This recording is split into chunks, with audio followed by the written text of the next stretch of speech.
The conversation Frank Morrison overheard at Grave Site 247 would haunt him forever. The wealthy visitor was confessing to his dead son about the night of the accident, about how their fight had driven the boy to storm out of the house, about how he'd spent 20 years building a fortune as penance for failing as a father. But Frank knew the terrible secret that would change everything. The grave was empty. Michael Hayes had survived that car crash and had been living in witness protection, believing his father died that night. 2 decades of unnecessary grief were about to collide with impossible hope. The morning mist clung to the headstones at Greenwood Cemetery as Frank Morrison began his daily rounds, checking for maintenance needs and ensuring the grounds remained a peaceful place for the living to remember the dead. At 55, he had been working as head groundskeeper for 18 years, long enough to recognize the patterns of grief that played out among the weathered stones and carefully tended graves. Some visitors came once and never returned. Others appeared on anniversaries, birthdays, or holidays, their schedules as predictable as the changing seasons. But the man who visited Grave Site 247 was different. He came every single day, rain or shine, carrying fresh flowers and staying for at least an hour, sometimes longer. Frank had learned not to intrude on private grief, but he couldn't help noticing this particular visitor. The man was well-dressed, probably in his 60s, driving a different expensive car each week. Everything about him suggested success and wealth. Yet he knelt in the grass like a broken man, talking to the headstone with a desperation that Frank had rarely witnessed in 2 decades of cemetery work. The headstone read, "Michael Hayes, beloved son, January 15th, 1995 to August 20th, 2015. Gone too soon, never forgotten." The conversation Frank Morrison overheard at Grave Site 247 would haunt him forever. The wealthy visitor was confessing to his dead son about the night of the accident, about how their fight had driven the boy to storm out of the house, about how he'd spent 20 years building a fortune as penance for failing as a father. But Frank knew the terrible secret that would change everything. The grave was empty. Michael Hayes had survived that car crash and had been living in witness protection, believing his father died that night. 2 decades of unnecessary grief were about to collide with impossible hope. The morning mist clung to the headstones at Greenwood Cemetery as Frank Morrison began his daily rounds, checking for maintenance needs and ensuring the grounds remained a peaceful place for the living to remember the dead. At 55, he had been working as head groundskeeper for 18 years, long enough to recognize the patterns of grief that played out among the weathered stones and carefully tended graves. Some visitors came once and never returned. Others appeared on anniversaries, birthdays, or holidays, their schedules as predictable as the changing seasons. But the man who visited Grave Site 247 was different. He came every single day, rain or shine, carrying fresh flowers and staying for at least an hour, sometimes longer.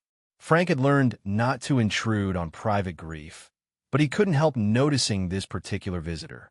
The man was well-dressed, probably in his 60s, driving a different expensive car each week. Everything about him suggested success and wealth. Yet he knelt in the grass like a broken man, talking to the headstone with a desperation that Frank had rarely witnessed in 2 decades of cemetery work. The headstone read, "Michael Hayes, beloved son, January 15th, 1995 to August 20th, 2015. Gone too soon, never forgotten." It would destroy them to know the truth now, Patricia had argued at the time. They've already buried their son and started healing. And Michael doesn't remember them anyway. Maybe it's better this way. Frank had disagreed then, and he'd regretted staying silent for 20 years. But as time passed and Michael, now David, built a new life with the help of social services, it became increasingly difficult to imagine how to undo such a massive deception. Michael/David had eventually recovered most of his cognitive abilities, though his memories of his life before the accident never returned. He'd been placed with a foster family, completed his education, and eventually moved to Oregon, where he worked as a wildlife photographer. He lived a quiet, fulfilling life, never knowing he had a father who visited his empty, grave every day. That father was Robert Hayes, and Frank had been watching him destroy himself with guilt for 2 decades. On this particular morning, Frank was trimming the hedge near grave site 247 when Robert arrived for his daily vigil. Usually, Frank tried to work far enough away to give the man privacy, but today's maintenance schedule had brought him closer than usual to the emotional ritual he'd witnessed thousands of times. Robert knelt beside the headstone and placed fresh lilies, Michael's favorite flower, in the bronze vase. Then he began the conversation that broke Frank's heart every single day. "Good morning, son," Robert said, his voice already thick with emotion. "I brought you the lilies from Mom's garden. She planted them the year you died, said she wanted something beautiful growing for you every summer." Frank continued working, trying not to listen, but Robert's voice carried clearly in the quiet morning air. "I had another nightmare last night about our fight," Robert continued. "I keep thinking about what I said to you, how angry I was about your decision to drop out of business school. I was so worried about your future, about you throwing away your opportunities, that I forgot to tell you how proud I was of the man you'd become." Frank's hands stilled on his hedge trimmers. In 20 years of overhearing these one-sided conversations, he'd never heard Robert speak so directly about the night Michael left home. "I called you irresponsible," Robert said, his voice breaking. "I told you that you were wasting your life chasing dreams that would never pay the bills. I said you'd never amount to anything if you didn't finish school and join the family business." Robert was crying now, the successful businessman reduced to a grieving father confessing his failures to a headstone. "You told me you'd rather fail at something you loved than succeed at something that made you miserable. You said you wanted to be a photographer, to travel and capture the world through your camera. I told you that was childish nonsense." Frank's chest tightened. Michael had indeed become a photographer, just as he dreamed. The irony was crushing. "That's when you stormed out," Robert continued. "You said you'd prove me wrong, that you'd make it on your own without my help or my approval. I was too proud and too angry to stop you. I let you drive away in the rain because I thought you needed to learn a lesson about the real world." The call came 3 hours later. The police said you'd lost control of your car on the interstate. They said you died on impact, that you hadn't suffered. But I knew the truth. You died because of my pride, because I drove you away with my harsh words and impossible expectations. Frank could barely breathe. For 20 years, this man had carried the weight of believing he'd killed his son with his rejection. And all that time, Michael had been alive, building the exact life he'd dreamed of, never knowing his father existed. "I've spent 20 years trying to make up for that night," Robert said. "I built the company into everything I thought you should want, made millions of dollars that mean nothing without you here to share them with. I started a foundation in your name, funding scholarships for young artists and photographers. I thought maybe if I could help other kids follow their dreams, it would somehow honor the dreams I crushed in you." Robert placed his hand on the headstone. "I know you can't forgive me, son. I know I don't deserve forgiveness. But I want you to know that not a day goes by that I don't think about what I'd do differently if I had another chance." Frank couldn't take it anymore. 20 years of watching this unnecessary suffering, of keeping a secret that was destroying an innocent man, had finally become unbearable.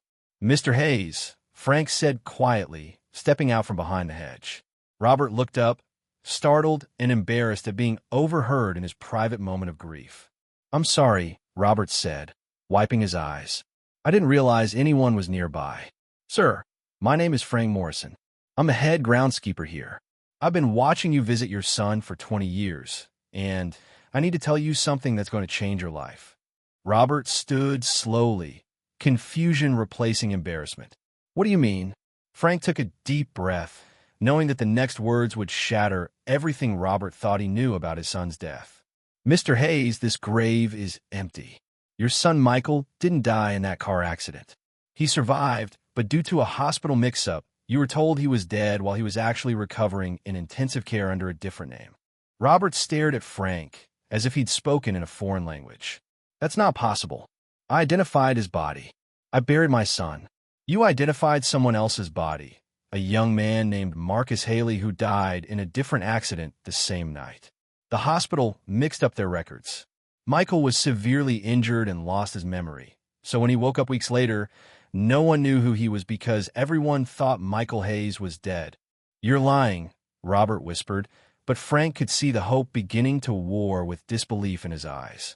"Michael is alive, Mr. Hayes. He's been living in Oregon for the past 15 years.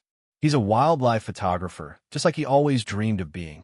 He goes by the name David Morrison now, because that's the identity the state gave him when they couldn't figure out who he really was." Robert sat down hard on a nearby bench, his face pale with shock. "My son is alive, very much alive. And, sir, he never knew about your fight that night. The head trauma erased his memories of his life before the accident. He's been living peacefully, following his passion for photography, never knowing that his father has been grieving him for 20 years. Why?" Robert asked, his voice hollow. "Why didn't anyone tell me? Why was I allowed to believe my son was dead?" Frank sat down beside him. "My sister worked at the hospital. She discovered the mix-up, but by then you'd already had the funeral. Michael didn't remember you or anyone else from his old life. The people involved thought it would be kinder to let sleeping dogs lie." "Kinda." Robert's voice rose. "I've spent 20 years thinking I killed my son with my harsh words. I've lived every day with guilt and regret that was completely unnecessary. I know, and I'm sorry. I wanted to tell you the truth for years, but I was sworn to secrecy.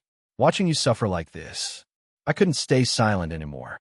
Robert stood up and began pacing among the headstones. "He's really alive? My Michael is alive. He's alive, he's healthy, and from what I understand, he's built a good life. He has a photography studio in Portland, specializes in nature and wildlife photography. He's even won some awards. Does he ever think about his family? Wonder about his past? I don't know. But Mr. Hayes, even if his memories never return, you have a chance to build a new relationship with him. You have the opportunity to support his dreams instead of crushing them, to be the father you wish you'd been 20 years ago." Robert stopped pacing and looked at the empty grave that had consumed 2 decades of his life. "How do I find him? How do I approach a son who doesn't remember me?" "Carefully," Frank said, "and honestly, tell him the truth about who you are, about what happened, about how you've spent 20 years learning to be a better father." 3 months later, Frank Morrison received a photograph in the mail. It showed Robert Hayes and a young man with Robert's eyes and smile, standing together in front of a stunning landscape in Oregon. The note on the back read, "Frank, thank you for giving me back my son. Michael doesn't remember our past, but we're building a new future. He's teaching me about photography, and I'm teaching him about second chances. Robert Hayes." Frank placed the photograph on his office bulletin board, next to pictures of weddings, graduations, and other celebrations that had taken place at the cemetery over the years. It was a reminder that sometimes the most important job of a groundskeeper isn't maintaining graves. It's knowing when to disturb the peace in order to bring the living back to life. The empty grave at Site 247 was eventually removed, replaced by a small garden with a plaque that read, "In memory of all the words left unspoken and the love that transcends even death." Robert Hayes learned that forgiveness doesn't require memory, that love can be rebuilt even when it's been forgotten, and that sometimes the greatest gift a father can give his son isn't protection from failure, but the freedom to chase dreams. And Michael Hayes, who kept the name David Morrison but reclaimed his identity as Robert's son, learned that family isn't just about shared history, but about choosing to love someone even when you can't remember why you started.